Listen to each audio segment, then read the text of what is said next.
When reporting on the unsolved murder of Missy Beavers, I tried to follow the police's leads as closely as I could, through search warrants, press conferences. But as we learned in the last episode, the police's leads were not really leading anywhere. There were the LinkedIn messages, the creepy ones, and the flirtatious and familiar ones. Then there was Bobby Wayne Henry, the disgraced police officer with a violent past. And then April Sandoval, the single mother and gas station attendant who had attended Missy's class. All of these leads were followed, but eventually fizzled out. And since the police wouldn't talk to me directly, they told me they couldn't speak to me since this was an open investigation, I had to turn to the amateur investigators, the Facebook sleuths. As I've said, there are multiple Facebook groups dedicated to Missy Beavers' case, with thousands of members posting every single day with new perspectives, ideas, and thoughts about who the killer could be. One name had been mentioned over and over again in these groups since I first joined them. But to my knowledge, the police had never publicly mentioned this person, and I'd never seen them pop up in any of the well-researched articles on this case. The only people I had seen really dig into this person... So I guess you can just tell us about when you first met Tammy. You guessed it, the true crime broads, Crystal and Renee. One of the main sets of initials that is constantly brought up on online forums is TW, which stands for Tammy LaJune Heap Welch. A few years ago, the True Crime Broads had on a woman who knew Tammy to try and learn more about her and why people think she could have killed Missy. Her name is Susan Fortier. She remembers meeting Tammy at a music venue. She was there with her husband at the time, and I think she had a crush on the bass player. Susan is married to the Ozzy Osbourne of an Ozzy Osbourne tribute band based in Dallas called Blizzard of Oz. She's telling the True Crime Broads the story of Tammy, who found her way into the tribute band music scene of Dallas, and apparently really made herself known. She was trying to get together with him, and I don't think her husband was real happy with that. Around 2016, 2017, Tammy had started dating the bass player of Blizzard of Oz, which meant she had entered Susan's orbit, for better or for worse. I really didn't want to hang out with her because she just wasn't the type of person I wanted to hang out with. It was a friendship of circumstances, and friendship may even be taking it a step too far. We hung out because the guys were a band, so we were together. I just didn't have good vibes around her. She's just strange to me. There's just something weird about her. They weren't close, but Susan and her husband would hang out with Tammy and the bass player. Susan's husband, who goes by the nickname Shame, had known the bass player Scott since they were young. Scott was a teenager when they met. Me and Shame went over there to Tammy's house one day. We just went over there to hang out. But on this hangout, Tammy was being even stranger than usual. I said, "Hey, Tammy," I said, "are you busy?" And she said, "Well, I'm just going to put my makeup on. Come on in, have a seat." And she said, "Get up on the bed." And so I did. I sat up on the bed. And she got all her makeup all scattered around the bed. She brought up Missy Beavers. That's when she told me things that led me to believe that she was a person that may have committed a crime. It's a little hard to follow, and Susan explains to the True Crime Broads that it's hard to remember the details, given this was 10 years ago, but she remembers Tammy explaining in very vague terms that she knows who killed Missy Beavers. And she ended it with, "And if you tell anybody about this, then I'll know it was you." Susan said Tammy never gave a specific name of who she knows did it, but Susan felt threatened by her tone and by that ending line. So much so that she took it as a confession. She didn't come right out and say, "I'm the one that did it," but it's the fact that she said things that leads us to believe that she's confessing. Now, it may seem crazy that a vague comment like this would come off as a confession, but it wasn't out of the blue. We had hunches because of the fact that Scott said something to Shane that she was the one that did it. Tammy's boyfriend, bass player Scott, had apparently already confided in his longtime friend, Shane. Allegedly, Scott told Shane that Tammy had killed Missy. That's why we had our suspicions. And when she told me that story, then it made me believe that she was the one. Susan took Tammy's vague story as more of a threat. Like, I know what you know, and you better stay quiet. All the pieces of the puzzle keep leading us to believe that it was really Tammy. But what motive would Tammy have to kill Missy? Well, Susan says Tammy gave her one. There was something between her husband and Missy Beavers. From Free Range Productions, this is The Unforgotten. Who Killed Missy Beavers? I'm Zoe Colkin. Episode 5, Tammy and the Tribute Bands.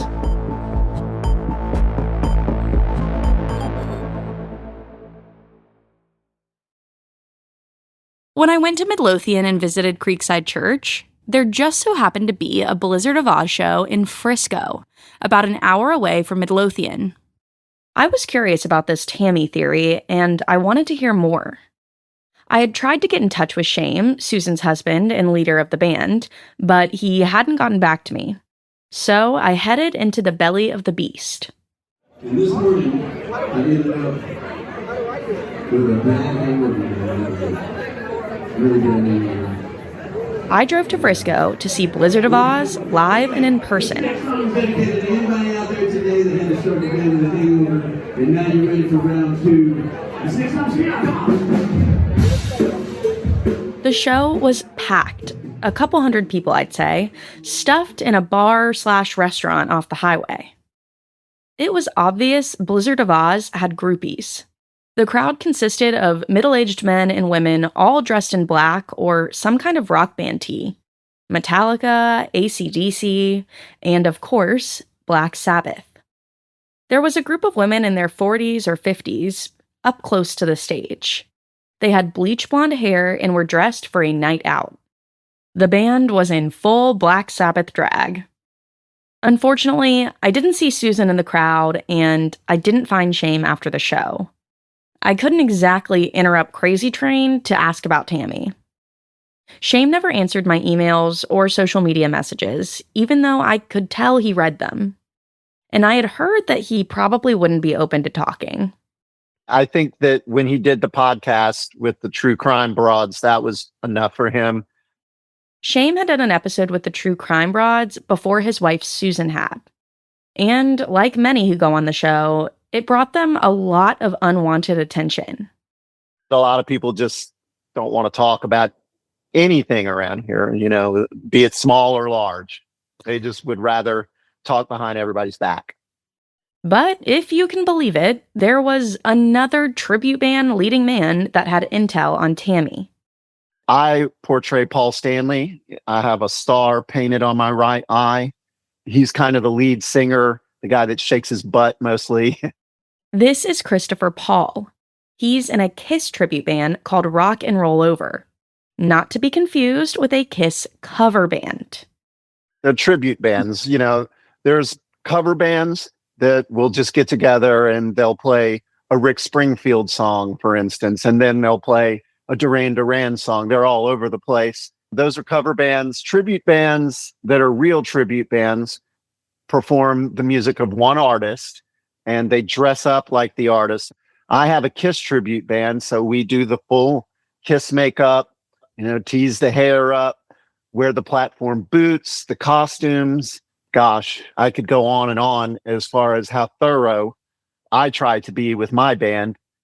I haven't had the chance to see Christopher's band, but I definitely felt this at the Blizzard of Oz show. They had the hair, the glasses, the voice. Shane and Christopher take their art seriously. I guess I'm a bit of a purist. Kiss is my favorite band, so I try to go as hard as I can as far as being honest to the aesthetic and stuff. Christopher Paul had known the guys from Blizzard of Oz for years. They ran in many of the same circles. Sometimes we'll end up on the same bill, meaning we perform together. So you end up basically most of the time sharing a dressing room. There are logistics like your amp needs to be over here and mine over there. Okay. Are we sharing a drum kit? So there's interaction. We've run across each other quite a few times over the last 15 years. Christopher had been ingrained in the Dallas metro community with his band for a long time. I asked him if Missy Beavers' murder had entered his consciousness while it was unfolding back in 2016. How could you miss it? It was everywhere. You would turn on the evening news and bam, there it was. And it was just, when you watch the footage, especially when it was fresh and brand new, it's like a freaking horror movie. It's really terrifying. You just can't believe what you're seeing. He'd been familiar with a lot of the same incidents I'd been reporting on. It didn't fade from memory either. And I also saw follow-up footage where Brandon Beavers, the husband, his father took a bloody shirt into the store, into a dry cleaner shortly thereafter. And that definitely made everybody's spidey sense tingle. Like, what the hell's this about? He never knew Missy, but he never forgot about her either. I've just always had it at least in the back of my mind, what had happened and that it has remained unsolved.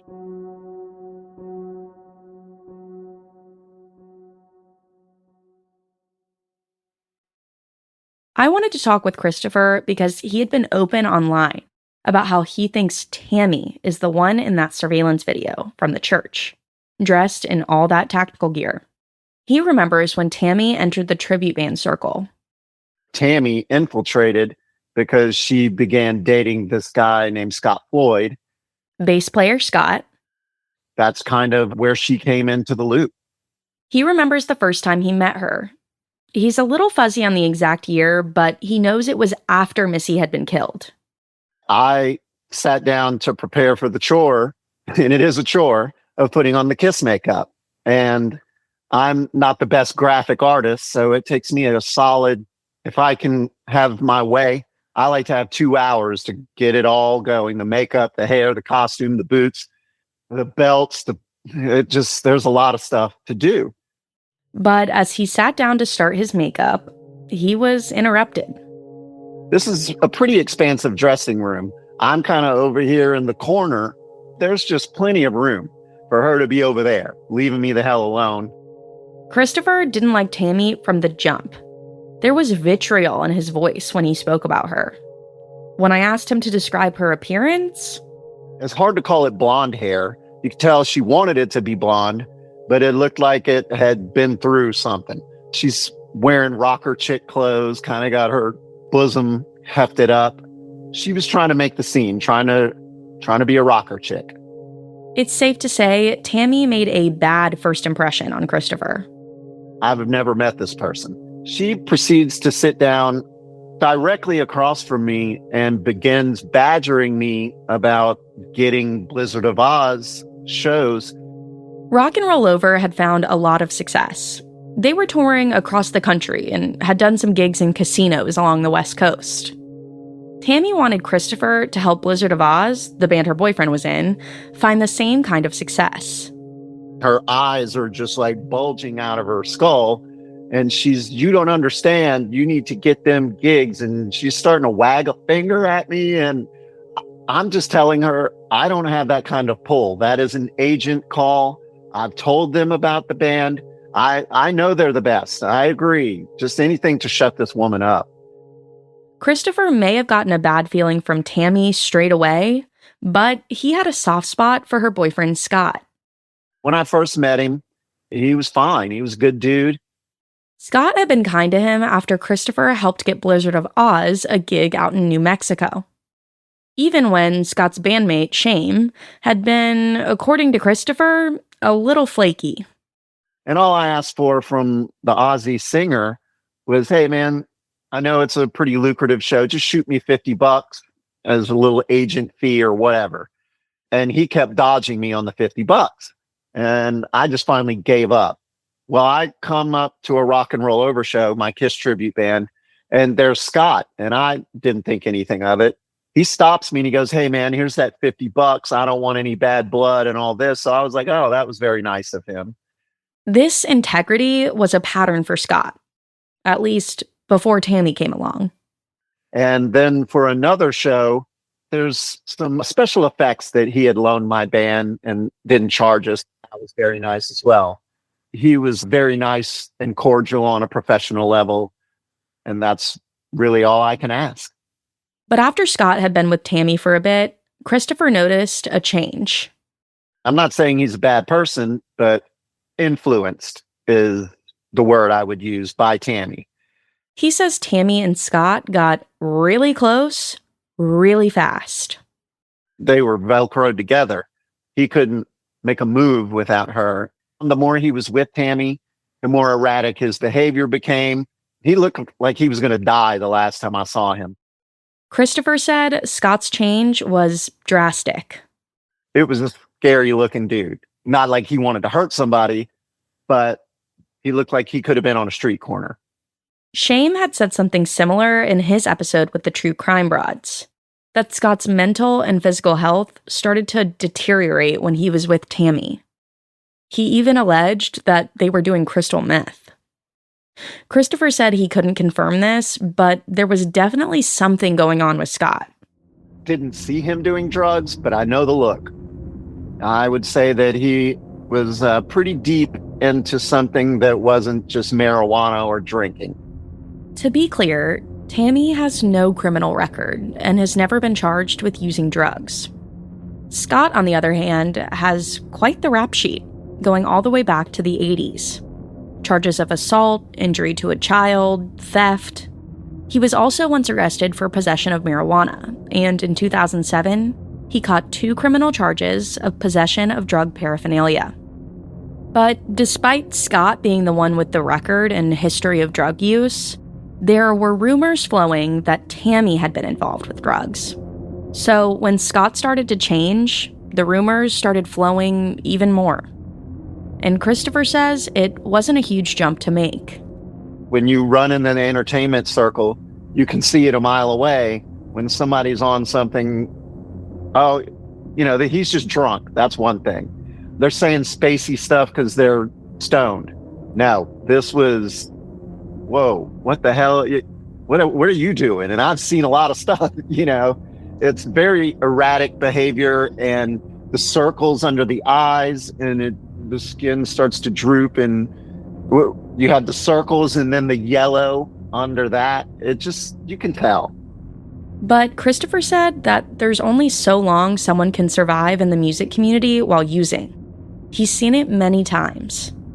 If you want to just perform once in a while and this is just a good time party for you and you don't care where you perform and how well you do and your reputation sinks, then you can get away with drug use for a little while. But sticking around, having any longevity, it's not going to happen.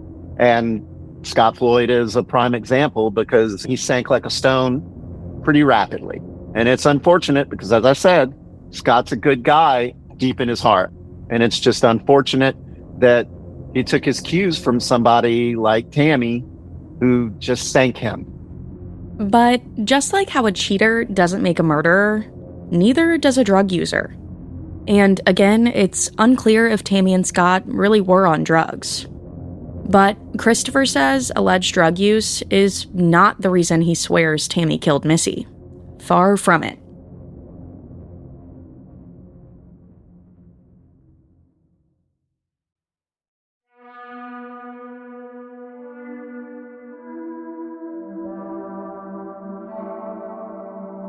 So, how would Missy have gotten mixed up with Tammy?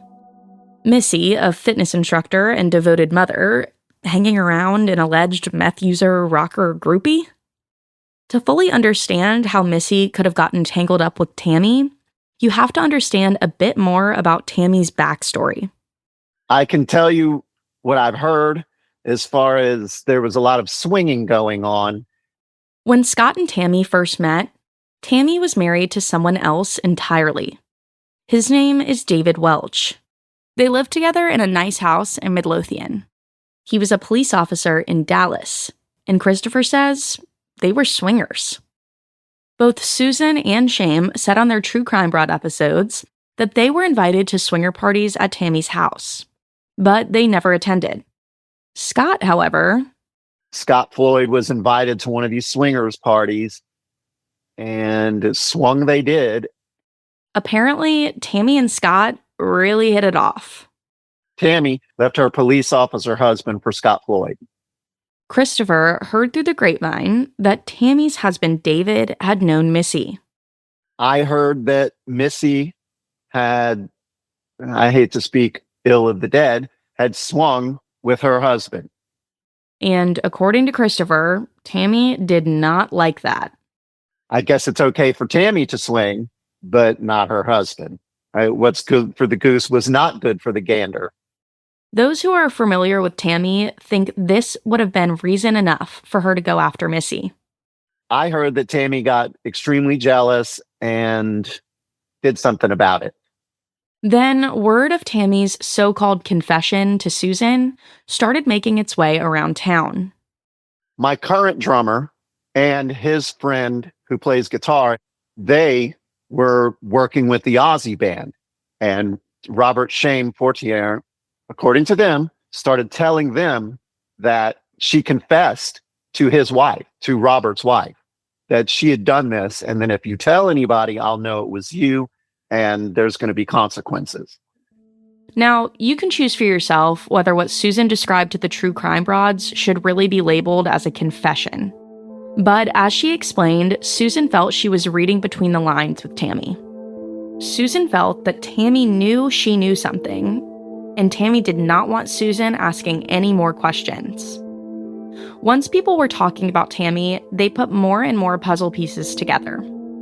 Like the fact that her husband was a police officer.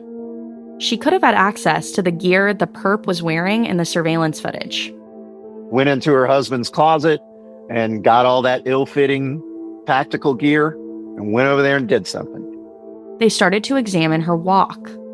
Robert had shown them video of an Ozzy Osbourne, the Blizzard of Oz show, and she was walking around and she had the same kind of limp that is shown in the video. Christopher said he thought for sure Tammy killed Missy, and he wasn't shy about saying it. But word got back to Tammy. She apparently heard that I was telling the story and wanted to shut me up.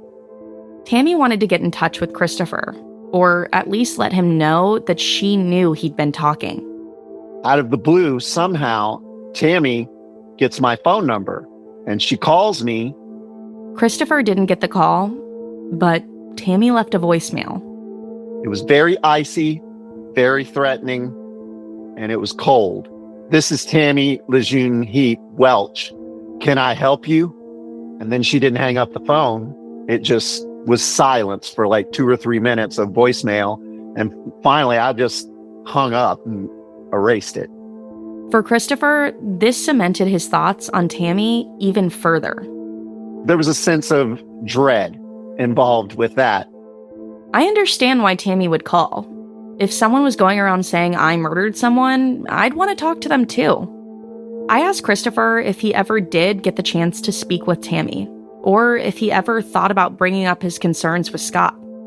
I never saw them again to bring it up to them.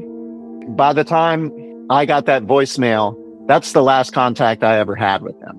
I never saw or heard from them again, but I don't know that anybody in the scene ever confronted them.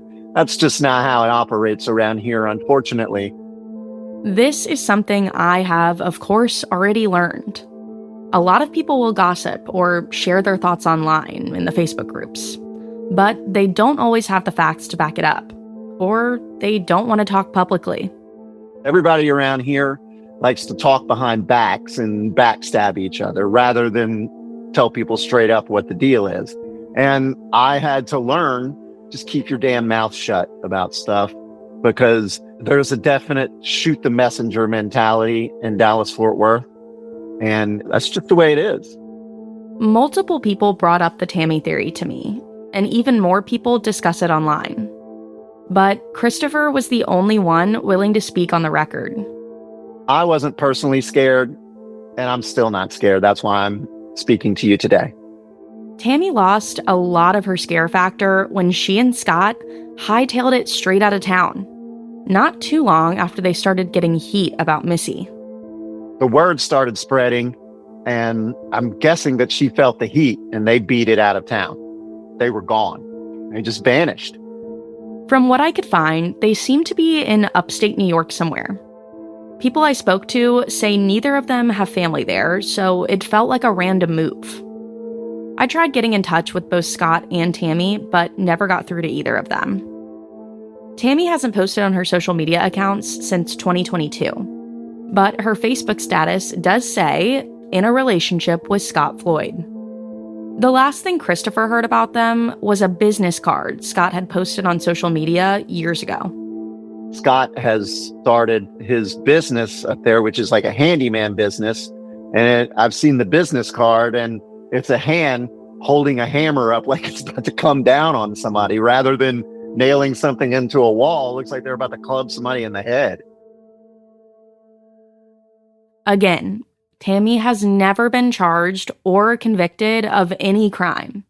But Christopher thinks there are just too many coincidences in this story for it to have no merit. I think Tammy did it. Where there's smoke, there's fire. And if it's not her, then why hasn't she been cleared? Why doesn't she come out and address this? If she didn't do it, tell us you didn't do it. He believes Susan's account of Tammy's vague confession. I don't see any reason why Susan, the Aussie dude's wife, would make that up. I've met her many times. She's a sweetheart. She seems of sound mind and body. Why would she do that? There's no reason.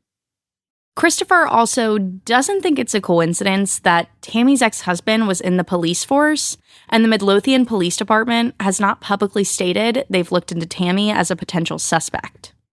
Police officers stick together whether they're in the same department or not. They're a brotherhood. They'll tell you that under any circumstances, pretty much, that they're a fraternal brotherhood. That's how it is.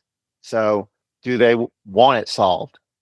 This reminded me of what Crystal told me about Bobby Wayne Henry, the former police officer who was thoroughly searched but ultimately cleared by the Midlothian Police Department.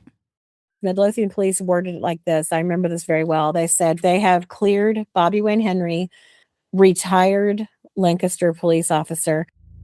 But if you remember, Bobby Wayne Henry didn't exactly retire. He was suspended over an aggravated assault allegation.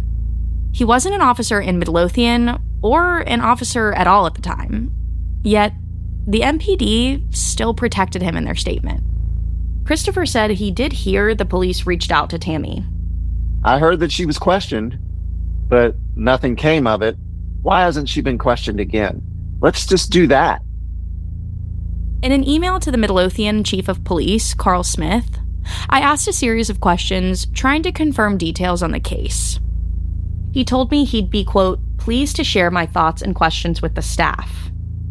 I asked, did you ever look into Tammy LeJeune Heap Welch? Was she questioned? Was she cleared? My questions were ignored, and when I pressed, I got this response from someone on the MPD staff. The answers to most of those questions would not be beneficial to the investigation and may actually be harmful, so we will not answer anything further at this time. Next week on the finale of The Unforgotten, Who Killed Missy Beavers? Brandon and his daughters sit down with local news to do their first formal interview in years for the 10-year anniversary of Missy's death. My default emotion in all of this is anger. And I don't know how I've been able to kind of keep myself together.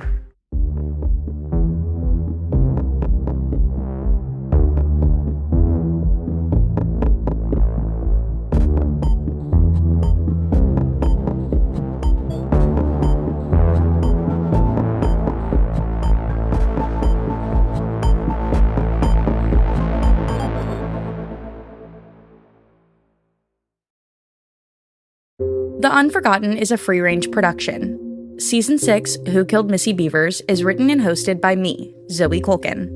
Our executive producer is Wes Ferguson. Audio editing by Aislinn Gaddis. Engineering and sound design by Austin Sisler with Eastside Studios.